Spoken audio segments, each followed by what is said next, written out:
Hai, selamat pagi, selamat malam semua. Kita bersama dengan DJ anda Razman Rizwan, cantik dari mata turun ke hati. um, Malam-malam ini apa, Cik apa Cik apa ni, Badrul turun bersama dengan Cik Alim melawat kawasan, melihat meninjau aktiviti di Taman Gembira. Bagaimana kehidupan di sini dan juga bagaimana perniagaan di sini. Okey. Dia dapat semuanya dalam keadaan baik-baik saja.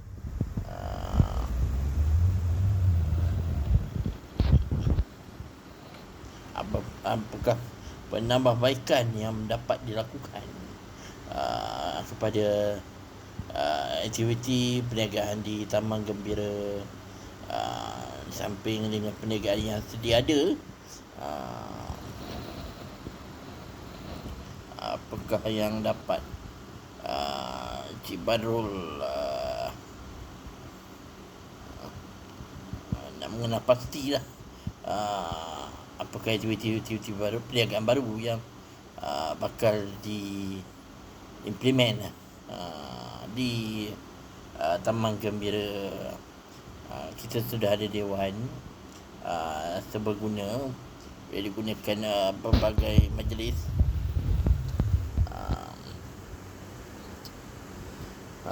Cerita ni tak ada kena-mengena dengan yang hidup beberapa yang telah meninggal dunia. Cerita ni hanya sekadar hiburan. Jangan ada pula yang yang tiba-tiba sakit hati ke apa ke kan, tentang cerita dunia RC ni. Dunia RC ni tak ada kena-mengena yang hidup maupun yang telah meninggal dunia. Dia hanya sekadar hiburan. Kalau seandainya kalau dia gunakan untuk sebagai role model untuk menjalankan perniagaan, sebagai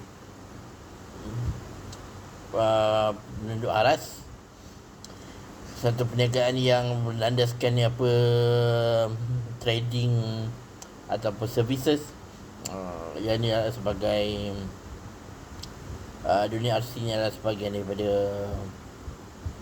boleh jadi sebagai contoh lah. Yang ada yang sakit hati kan, tak berumur ke kan, maklum lah kita ni dia dalam alam yang serba canggih, susah sikit. Kita masing-masing nak menunjukkan kelebihan masing-masing kan. Tak baiklah begitu. Kan kita tak tahu orang yang selama ni diam, yang melihat tanpa bertindak, jangan diingat dia tak ada apa kan. Jangan disangka dia tenang, tak ada buaya makan. Berenanglah, celaka badan lah kan. Seperti dalam cerita P. Ramlee Musa Menjanggut ni, Megak Alam Sengketa. Apa jadi megak alam sengketa?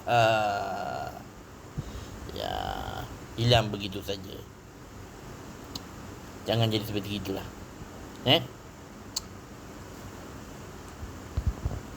Okey. Tenangkan diri. Ya, sekadar fun dan hanya sekadar hiburan. Jangan menganggap lebih.